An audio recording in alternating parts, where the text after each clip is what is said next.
United States of chaos, America's race riots intensify. Tonight a truck ploughs into protesters in Minneapolis. The White House under siege, Donald Trump trapped, taken to a secret bunker. More accusations of police brutality, 2 officers fired, but amid the turmoil some signs of humanity. After 10 long weeks, major lockdowns lifted, pubs, salons and zoos reopen. Now fresh hints at what's next. Western Sydney Airport's Metro fast-tracked 14,000 jobs for our state, the PM pledging billions of dollars. Huge savings for asthma sufferers, the cost of a popular inhaler slashed. And watch out James Tedesco, Tommy Turbo's coming for the title of Rugby League's #1. Live from Sydney, 7 News with Mark Ferguson. Good evening. Rage continues to burn across America with rioting crowds in some 75 cities now looting and torching, many of them heavily armed. Adding to the fury, police and the National Guard are showing zero tolerance. More than 4,000 people have now been arrested. All sides are badly hurt, with police accused of brutality and a truck driver jailed after taking aim at a crowd. We are looking at the people, thousands there on the ground. What's happening right now? Oh, wow. A petrol tanker at speed takes aim. Whoa! He's set upon, still trying to drive as the furious crowd attacks. Hey, we cannot hurt him. It defeats our purpose. The driver's ripped from his seat, protesters torn between revenge and protection. Stop! Stop! Chaos! Unbelievably, no one's killed. The driver clearly beaten under a criminal investigation. As demonstrators regathered, night fell and zero tolerance kicked in. It's past 8 o'clock and the curfew has once again kicked in here in Minneapolis, and we are seeing police out in numbers, blocking streets and blocking protesters. A ring of police and National Guard rounding up close to 200 people. But not every city went quietly. The police didn't risk nothing. Outside the White House, fire rages. Across the street, the Church of the Presidents burns. Shops cleaned out and torched. Our colleague Amelia Brace watching it descend. This smoke here, that is the exact direction of the White House, and now walking towards that. You can hear sirens coming from behind us. There's a series of fireworks and other explosives going off in this area. So look at the scene here. This is a line of police making their way. They are forming a wall in front of the White House. Look behind them. You can see the flames burning in the park right in front of where the president is. Police weren't waiting in New York. In the crowd, the mayor's daughter arrested overnight. On the other side of the country, Santa Monica has come to this. No. A man armed with a hockey stick beaten in the street. Widespread looting, officers hurt, one has a fractured skull. This is down the corner of our house. Australian actress Teresa Livingston documenting her second home collapse. I've never seen anything like it. But into the night, they too became an army, a battle plan with the National Guard incoming. It's going to allow us to hold on the ground and post those National Guards to secure locations. This only made it worse. Black college students trying to leave downtown Atlanta surrounded. A 20-year-old girl tasered, dragged from the car. The 22-year-old driver hit too. Unarmed against more than a dozen heavily armed police. 2 have been fired, 3 put on desk jobs. The use of excessive force is never acceptable. In a country screaming against police brutality, some peacefully protesting report being hit, pepper sprayed, arrested. This one, a brain surgeon, says he was riding his bike, then this. And then they shot me with these things and they kept shooting me. Like 1, 2, and I'm like, oh. Wounds that run deep in a nation still confronting its past. And unable to break a violent cycle. Let's go live to US Bureau Chief Ashley Mullaney, still on the streets of Minneapolis. Ashley, right on curfew, the National Guard moved in there. Does it seem to have worked where you are? Yeah, well, as you can see, Mark, the streets are quiet here in Minneapolis tonight. Police moved in early. They moved in swiftly to disperse these crowds, even shutting down the major highways in and out of the city. Minneapolis has such a long road ahead, not only to rebuild the city, but to repair the trust in the police force here too, Mark. OK, Ashley, thank you. As we've reported, riots certainly escalated in America's capital. Amelia Brace is live in Washington for us tonight. Amelia, we're hearing about real concerns for the president's safety. Yeah, absolutely, Mark. This is the third night running that protests and riots have completely surrounded the White House. And it's understood that at some point during that period, the threat to the commander-in-chief was deemed so significant that he was taken to the White House safety bunker. Now, we have not seen Donald Trump today. We have heard from him a number of times on Twitter. In fact, at the height of the chaos here tonight, when there was a fire burning literally behind me, he simply tweeted out the words law and order. Now, as for the building itself, the White House has been put in dark mode tonight, which is why you can't see those usual lights behind me, as the Secret Service makes its way around to try to re-establish a perimeter fence. OK, Amelia Brace in Washington, thank you. As Amelia just mentioned, President Trump has remained out of the spotlight all day, even as some of his top advisers urged him to address an anxious nation. Instead, it found leadership in ordinary citizens as others took advantage. The land of the free, and people are running wild. An Amazon delivery van ransacked this LA jewellery store a target, so too these white women. Don't spray stuff on here when they gonna blame black people for this. A protest hijacked and people aren't standing for it. That's not our message. That's not helping nothing. Others, though, helping themselves to whatever they could carry. This store had already been completely looted. Another one was being attacked here. That's what helped spark this response we've just seen within minutes. We've got sheriff's officers in full riot gear. Just beyond them, firefighters have just arrived to deal with a building on fire there. And we even have a Bearcat, an armoured vehicle in place here, and so many police and authorities to try and bring control back to this part of Santa Monica. Shop owners frustrated, but ultimately understanding. At least 100 people have passed by. They all have stopped and said, "We are sorry." In Washington, handshakes and respect from a president called on to calm the nation. Tweets law and order, fake news, and this. The United States of America will be designating Antifa as a terrorist organisation. Antifa, anti-fascists, the hard left, Trump's target for blame. Radical militants that are coming out under cover of night, traveling across state lines, using military-style tactics to burn down our cities. With the president in lockdown, his November opponent, Joe Biden, met with potential voters. You gotta get that crazy guy out of office, buddy. Right? Save us. Save us, please. Yes. But right now, the leaders are on the streets. A police chief kneeling in California, solidarity too in Kansas City and New Jersey. Moments of unity, of hope. I took my helmet off and laid the batons down. I want to make this a parade, not a protest. That was a historic moment where people's fears were listened to and actions were behind it. And that was the turning point. And from the family of George Floyd, one question asked live on air to the boss of the 4 officers whose actions sparked the unrest. I want to know if he's going to get justice for my brother and arrest all the officers. And this is the Floyd family right now? This is the Floyd family. To the Floyd family, being silent or not intervening, to me, you're complicit.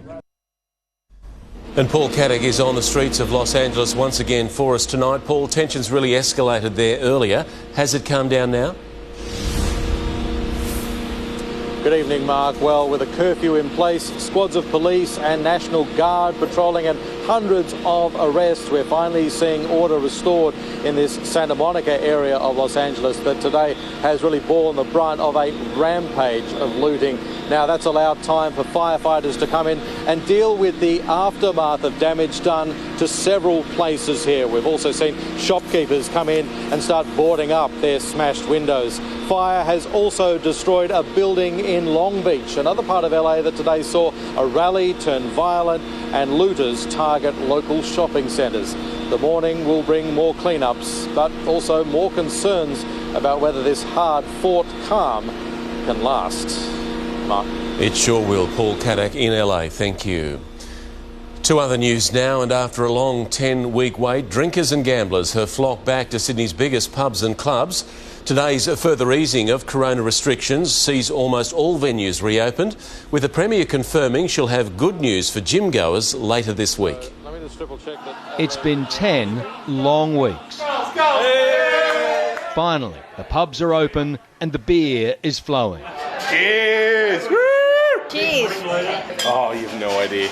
We've been waiting for this for months. At the Australian Arms Hotel Penrith, the barflies swarm. And now to have the beers flowing and the customers in and the food serving, it's great. We were there in March when Australia's oldest pub, the Lord Nelson, was forced to shut down. Today, the doors thrown open. A pub which didn't even close during 2 world wars, ready to welcome patrons again. Very excited. Can we get in straight away? And I was like, no, you have to wait till Monday. Pubs and clubs. Welcome back, sir. How are you today? At West HQ, the pokies were on and the punters were back. And I've been in the club for a year, so we miss them a lot every day. It's been hard in lockdown. Housework and husband home and annoying us. Been counting the weeks since we could open again and come back. Oh, look, it's amazing. At 10:20, there were 50 people in here, and it was just happy days. I think we're high-fiving them. Capacity now is capped at 600. It could hold 4 times that, but no one's complaining. We don't want to push it.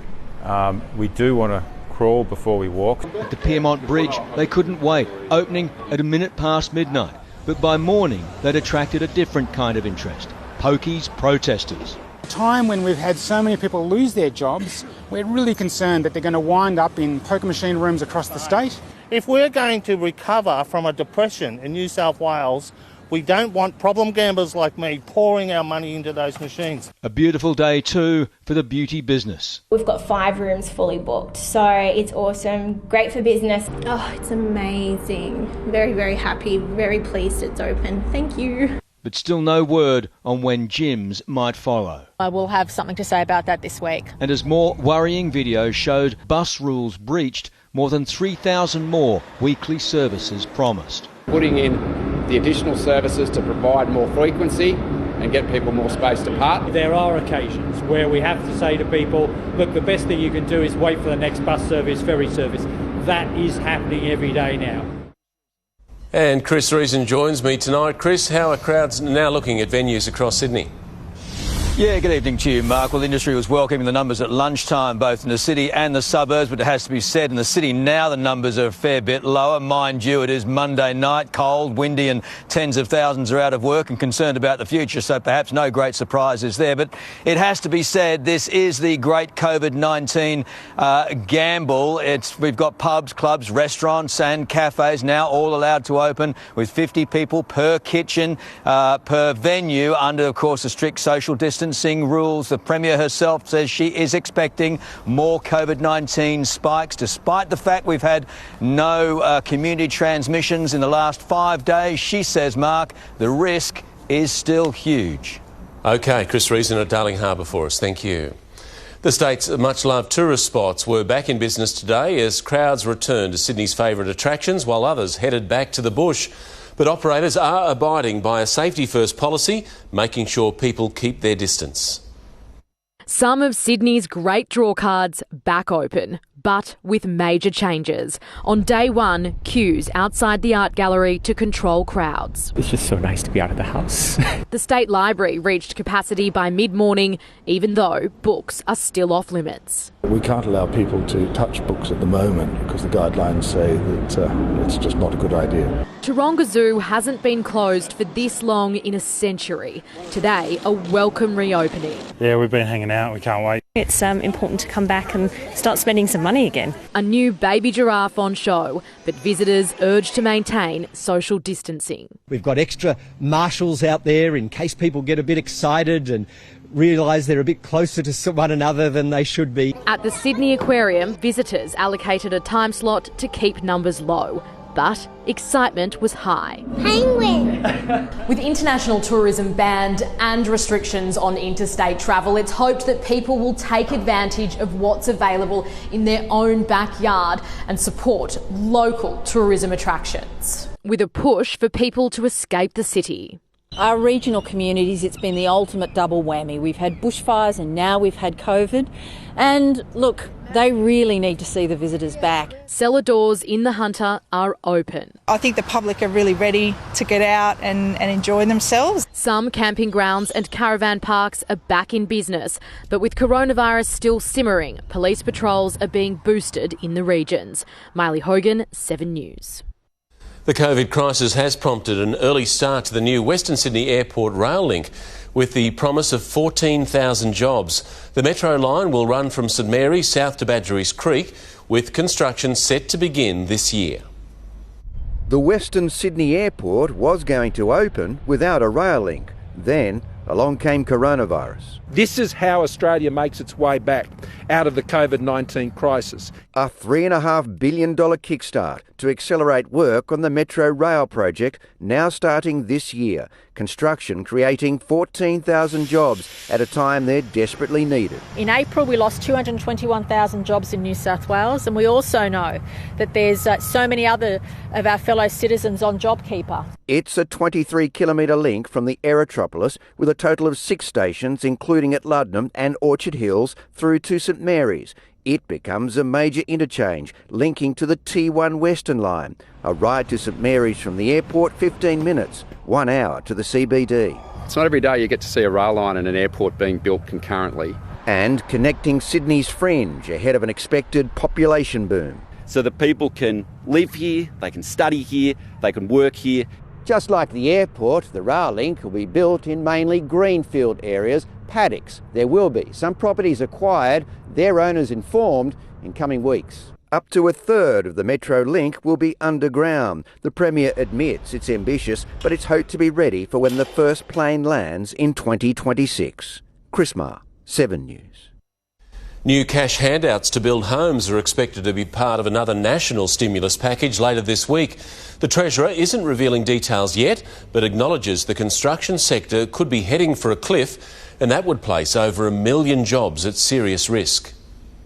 Cheers. Not quite a sculler in the Bob Hawke tradition. I can't put it all down in one. Treasurer Josh Frydenberg celebrates the easing of restrictions, getting on the beers before lunch. Don't know how productive my rest of my day will be. Preparing to serve up a new round of stimulus for the residential building industry. There's more than 1 million Australians who are employed in construction. The government is considering grants of between $20,000 and $40,000 for new house construction. It is about creating jobs and supporting jobs in our residential construction sector. A sector predicting a 50% drop in new home builds in the second half of the year, putting the jobs of tradies and their apprentices at risk. I've got 2 words for the Prime Minister.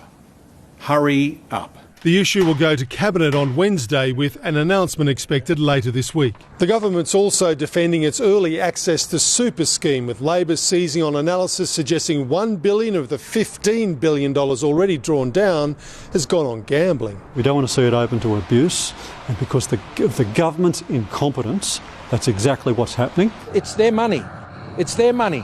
I don't go around telling people how to spend their own money. The government says most of the money is being spent stimulating the economy. Mark Riley, 7 News. Time now for a check on our weather. Brownie, it was nice and mild today. Yeah, spot on, Fergo, but a westerly change is sweeping over us this evening. Yes, cold air is gradually filling the Sydney Basin. That said, though, the temperature cracked 23.9 degrees in Penrith during lunch, 22.6 in the city a little bit later in the day. As we go to the radar, this is the change that is now gradually moving through. As you can see, it's driving scattered showers along the Great Dividing Range and also out through the west as well. It's been snowing over the southern ranges. In fact, some snow is expected to reach the central tablelands a little bit later tonight. A dusting is also possible over the northern ranges in and around Armidale first thing tomorrow morning. Now, gale warning covers coastal waters from the border right through to the Macquarie region at the moment. Yes, rough seas are on the way. Local forecast in detail, top of the hour, Fergo. OK, David, thank you. A hit and run has been caught on dashcam in Western Sydney, the driver smashing into another car. Next, police need your help as they hunt for the hoon. A wild brawl erupts in Sydney South. Teenagers left on the ground. Who's been charged? Printed skull, the incredible procedure giving hope to patients with brain trauma. Later, the plan to axe stamp duty, how it could affect property prices.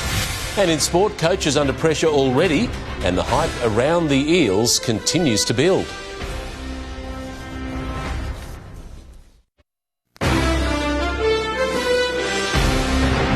Welcome back. A schoolboy will face court next month following a wild brawl in front of horrified shoppers at Hurstville Plaza last Thursday. Investigators say the 16-year-old allegedly took a flick knife to the fight, which involved several other teenagers. Another boy has been dealt with under the Youth Offenders Act for a fray. Police are still looking for the other students. A smash and skid hit and run has been caught on dashcam in Western Sydney. It captured the moment a vehicle raced around a corner and ploughed into the back of a parked car at Harris Park.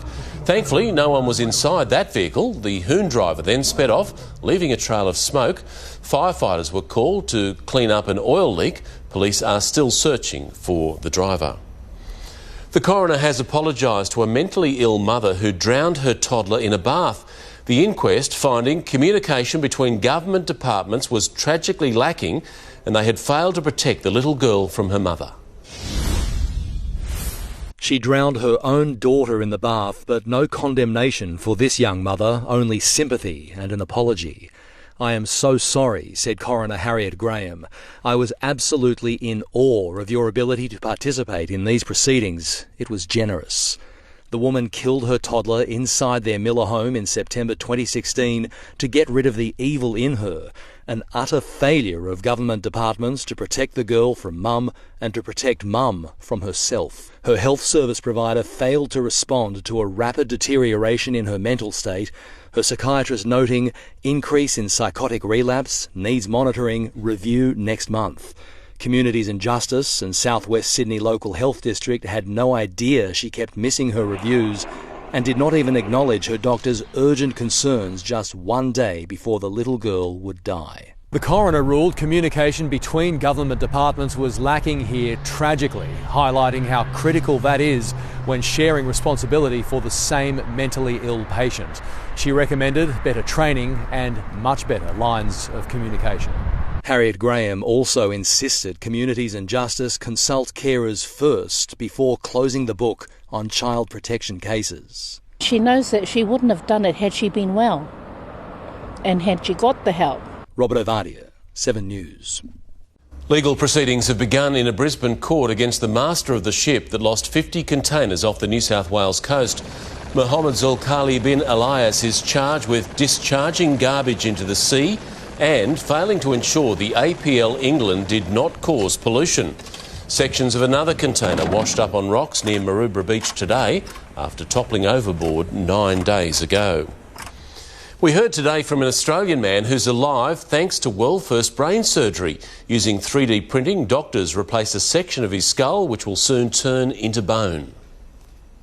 Now with my new skull, I have actual bone regrowing in there. I don't have to wear my helmet all the time anymore, which is very nice. The new skull fragment eliminates the risk of infection and Brodie has now returned home. They're on the front line of the COVID fight but claim they're being left out in the cold. Next, what has nurses, police and paramedics riled up? Plus, Europe erupts how protesters are standing by their US counterparts. From CrossFit coach to stabbing offender, a man sentenced over a brutal attack. And mission success, the historic moment SpaceX astronauts dock their capsule. That's next.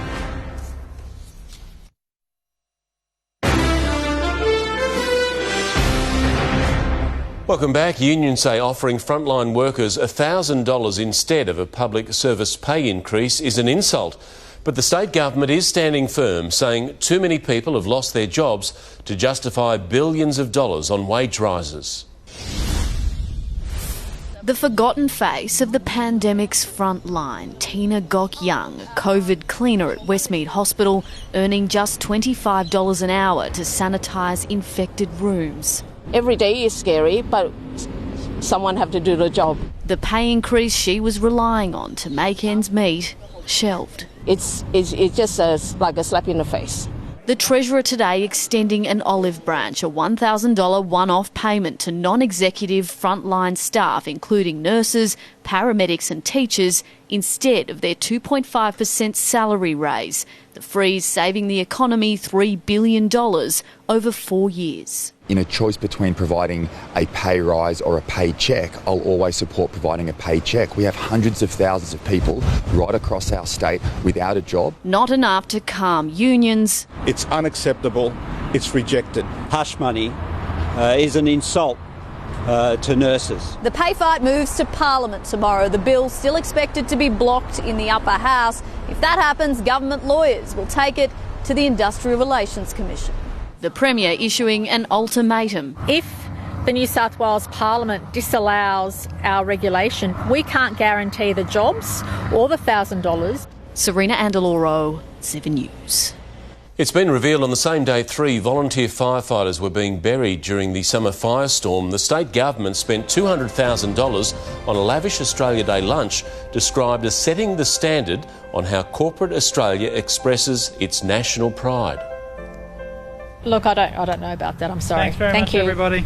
On the face of it, the timing wasn't the best, but, as I said, people at that lunch gave generously to help us. The Governor and Barry Humphries were among the special guests. A personal trainer who randomly stabbed a teenager in a supermarket car park will spend the next 2.5 years behind bars. Jeremy Allen had a fascination with knives and had slept with a blade under his pillow since he was a child. She was by his side when he hid from police, and despite Cassandra Ross not seeing her boyfriend on the outside since 2018, she'll remain by Jeremy Allen's side until he's released from jail in 2.5 years. Will you be standing by his side? The personal trainer sparked a manhunt when he stabbed a 16-year-old boy at a Balmain car park in 2018. It was a very serious injury to the abdomen and hand, potentially life-threatening, the judge said. There was no threat to the offender by the victim. It was a random attack, contradicting Allen's original version of events that he acted in self-defence and was scared for his life. The couple was eventually arrested at a nearby apartment. The court heard Jeremy Allen had a fascination with knives. He has paranoid beliefs and carried one to feel safe. And from the age of 12, went to sleep with a blade under his pillow. He's also been convicted of assaulting and intimidating ex-girlfriends. Why would you want to stay with someone who's so violent? Cassandra Ross has time to think about why. Leonie Ryan, 7 News. America's race riots have also sparked protests across Europe, with demonstrators calling for an end to police brutality around the world. In London, they declared racism is a pandemic as social distancing went out the window. Scenes from across the Atlantic triggering frustration in the heart of London. An otherwise peaceful anti-racism protest ending abruptly for some. In a country where gatherings of more than 6 people outside are still banned, thousands felt compelled to defy the rules. Justice for a lot of black people that have died globally, not just in the UK. As you can see behind you, this stuff continues every day. This stuff is everyday life. It's not just today. What you see today happens every single day. Marching from Trafalgar Square, pausing at Downing Street. Their final destination, the US Embassy. These protesters have been on the streets of London today for hours. Of the handful of arrests, some have been for breaching COVID-19 legislation, others for assaulting police, and there's more demonstrations planned throughout the week. There were rallies too in Copenhagen and for a second day in Berlin. This mural of George Floyd painted on a former part of the Berlin Wall, an international symbol of division. It's just constantly. The justice system, there is no justice system. Still justice is served, we won't stop rioting. In London, Sarah Greenhalgh, 7 News. 2 American astronauts are aboard the International Space Station tonight, arriving on the first commercial rocket launched from the US. The SpaceX mission took 19 hours to reach its target, a first big step to the moon and beyond. 420 kilometres above the Earth, a delicate manoeuvre heralds a new dawn in space exploration. Soft capture complete. The SpaceX Dragon capsule's arrival at the International Space Station was the first private rocket to carry astronauts into space. The first manned American launch since the shuttle program ended, delivering Bob Behnken and Doug Hurley safely. Bob and Doug, welcome to the International Space Station. It was the end of a 19-hour journey from Florida. Liftoff. The Falcon 9 rocket blasted the crew out of the atmosphere. Then the spacesuits came off and they gave viewers a tour of their tin can far above the world. It has a touch display screen. And revealed they'd brought their kids' toys for the ride. I know that both of our sons are pretty happy about that, with their pet dinosaur making it into orbit. They flew the ship manually until they got close to the space station, reverting to autopilot for docking. Both craft hurtling along at 22 times the speed of sound. One effort that we can show for the ages in this dark time that we've had over the past several months to kind of inspire. So much gravity in the weightlessness of space. Work hard and look what you can accomplish. A message for all down below and proof what Americans can achieve when they work together. Dante Chacon, 7 News. It's a condition suffered by more than 2 million Australians. Next, which popular asthma treatment is set to become much cheaper? Plus, tax overhaul, possible changes to stamp duty. How would it impact the property market? Drop Bear, the rescue emergency to save a stranded koala. Soon in sport, the surprising admission from the usually cricket-obsessed Steve Smith. We'll hear from the Aussie superstar shortly. I throw an extra log on the fire. High wind chill tomorrow. Local forecast soon.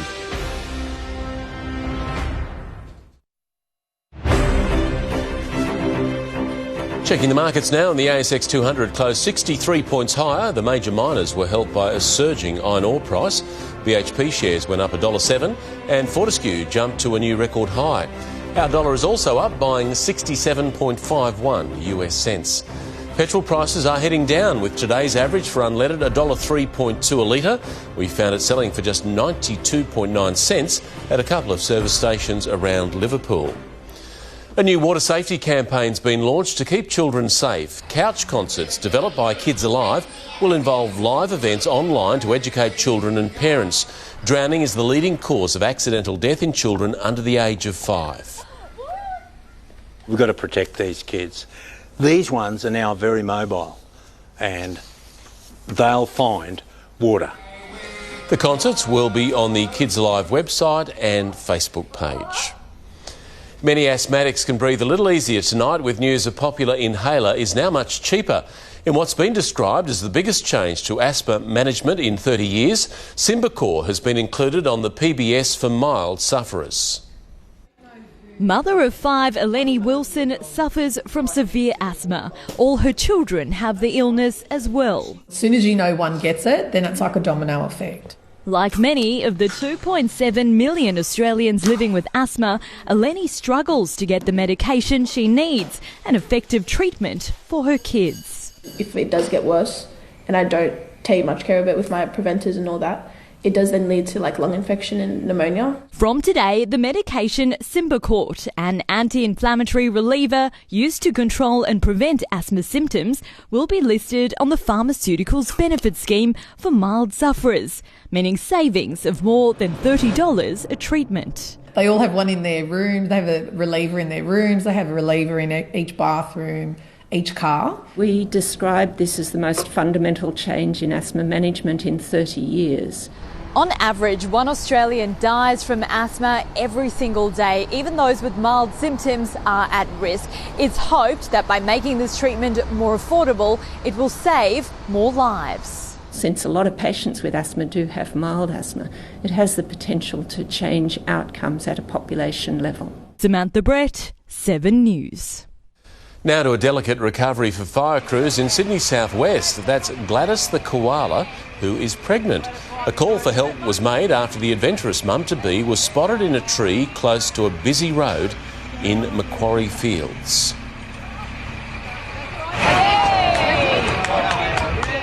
Gladys was her name. A little bit agitated, but she came down in the end and the guys did a great job After her safe removal, Gladys was taken back to her colony, where we're very pleased to report she is resting comfortably. It may be Australia's most hated tax, and it could soon be a thing of the past. Could stamp duty be overhauled? Experts predicting a major effect on property prices. But will a new tax take its place? Don't miss that story soon on 7 News.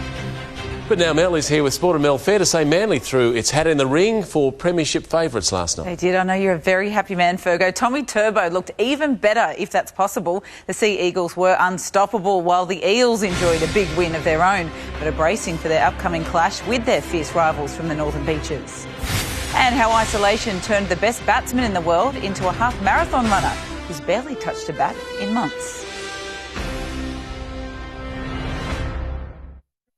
7 News has 50 family passes to give away to the reopening Sydney Zoo. Go to 7news.com.au/Sydney Zoo with tonight's code word WIN. Welcome back. Well, without even watching Manly play last night, Eels stars know they have their hands full this Saturday. Parramatta sits on top of the NRL after 3 rounds and are mounting a strong defence to end their 34-year wait for a premiership. While the Eels look to continue their spark at the top of the table, they're on the hunt for a new identity. I think if we want to be a top 4 team, you've got to be one of the best defensive teams. The new rules gave Parramatta confidence to move the ball around, but they're focused on defence. Being tough, and I think one of the most intimidating defensive teams in the league. They'll be tested by one of the best attacking sides in the competition on Saturday night, driven by a monster forward pack. Brown didn't watch Manly carve up the Dogs, but he's bracing himself. Oh yeah, I definitely seen Turbo all over my Instagram. Seem to carve them up, Cherry Evans and all them. So they're definitely going to come out humming. Well, there's no 1 a.m. charter flight for the Eels this weekend. They play here at home at Bankwest Stadium. No such comfort, though, for the Knights. They travel all the way to Campbelltown Stadium to take on the unbeaten Raiders. Despite a baptism of fire against Penrith, battered Knights debutant Tex Hoy wants more. I'm a confident kid and I just want to be in that team now. The 20-year-old son of surfing champ Matt Hoy replaced his suspended housemate Kalen Ponga. He was just running around the house, going crazy by himself. Ponga will return this week, so Hoy hopes to move into 5'8". Fine with me, get me in there, I'll do my job. Michelle Bishop, 7 News. Well, the pressure is really building on winless coaches Paul McGregor and Dean Pay. As we saw, the Bulldogs could not handle Tom Trbojevic in last night's 32-6 thumping by Manly. Canterbury have scored just 24 points in 3 losses, but Kieran Foran's comeback can spark them. We all need to do a better job than what we're doing. Everyone that's involved. While the NRL gave a big tick to the new 1 referee and 6 to go rules, they admit the system for cardboard cutout crowds needs some work. A photo of British serial killer Dr. Harold Shipman made it through for the Panthers-Knights game. The vetting process is being reviewed. The Sunwolves are finished in Super Rugby, but Ben Teo's NRL return is not guaranteed. Rugby Australia confirmed the Japanese side won't be included in the July reboot. Teo's training with the Broncos, but is at a standoff with the Sunwolves over a payout. The Swans continue preparations to face Essendon on June 14. Before then, Isaac Heaney will join a special edition of The Big Freeze, live on 7 Mate. That's next Monday. Well, on the first day of winter, the build-up to the biggest battle of the summer began. But before even thinking about Virat Kohli, Steve Smith has to reacquaint himself with his bat. Back at work with appropriate social distance. Oh dear. It still feels like a never-ending off-season for cricket's modern-day globetrotters. I feel like probably only need a couple of weeks to get myself ready to play. Apart from a couple of instructional videos, I want to stay as side on for as long as possible. Just understanding your bat face and where it is. it's been really strange for someone who virtually lives with a bat in his hands. Well, I just haven't...